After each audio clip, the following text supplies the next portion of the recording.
दुनिया का सबसे बड़ा पॉजिटिव एनर्जी का, सकारात्मक ऊर्जा का सबसे बड़ा केंद्र है। यहाँ विंध्याचल और सतपुड़ा जो है यहाँ मिलता है, और जिस स्थान पर विंध्याचल और सतपुड़ा मिला उस संधि क्षेत्र को हम अमरकंटक कहते हैं। और ये दुनिया की सबसे असाधारण वृक्ष श्रृंखला इस मैकल पर्वत को भी दुनिया का सबसे असाधारण पर्वत माला दुनिया के अंदर बनाती है।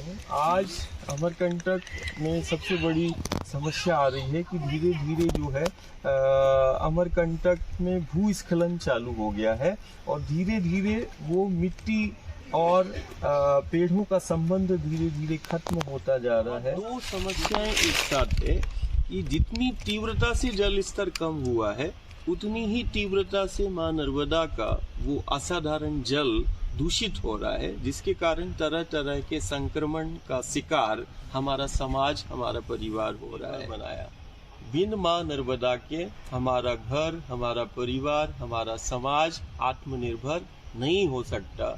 जिस प्रकार शरीर में मेरुदंड का भूमिका होती है, वैसे ही ये समाज का और प्रांत का, राष्ट्र का ये मेरुदंड है।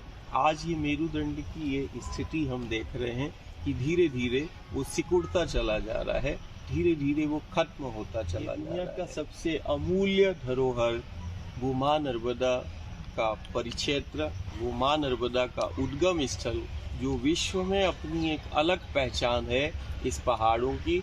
और इन पहाड़ों पर जो असाधारण औषधीय हैं और असाधारण वन हैं, वनस्पतियां हैं, वो उच्च ताप बढ़ने के कारण, तापमान बढ़ने के कारण वो दुर्लभ प्रजातियां वनस्पतियों की वो धीरे धीरे विलुप्त होती जा रही है। तापमान जैसे जैसे बढ़ता जा रहा है वैसे वैसे दुनिया की सबसे असाधारण औषधीय वनस्पतियों का ये परिक्षेत्र में वो जड़ी बूटियां, वनस्पतियां वो धीरे धीरे खत्म होती जा रही हैं।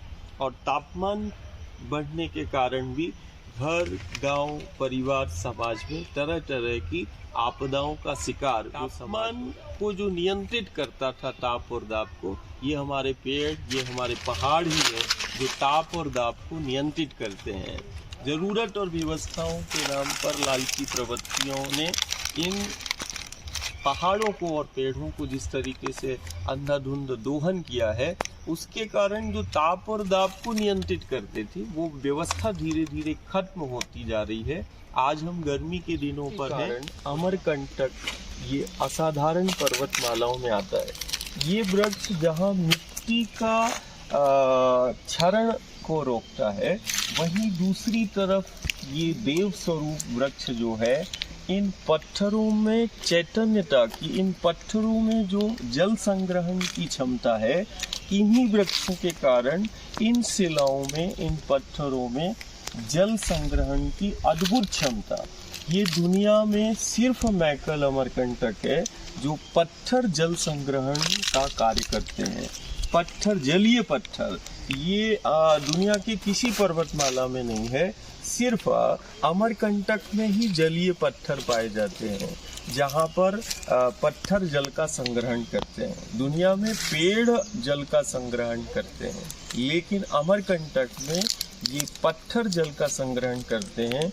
इन पत्थरों को, शिलाओं को, जो इनका गुणधर्म देने वाला ये वही वृक्ष है जो अपनी चैतन्यता को इन पेड़ों से इन पत्थरों में डालता है, और ये पत्थर जो है जल संग्रहण करते हैं। ये अमरकंटक का सबसे बड़ी पहचान, सबसे बड़ा आधार, सबसे बड़ा जो है इस अमरकंटक का प्राण है। और इसके बिना अमरकंटक का कोई अस्तित्व नहीं है। ये साल का जो वृक्ष प्रजाति है, ये किसी भी नर्सरी में या इसका प्लांटेशन अलग से नहीं हो सकता है। ये वृक्ष जहाँ हम देख रहे हैं यहीं ये वृक्ष होता है। और आज अमरकंटक को यदि हमें संरक्षित करना है तो हमें इन देव स्वरूप वृक्षों को संरक्षित करना पड़ेगा। बिना इन वृक्षों के अमरकंटक का कोई अस्तित्व नहीं है। हमारा अस्तित्व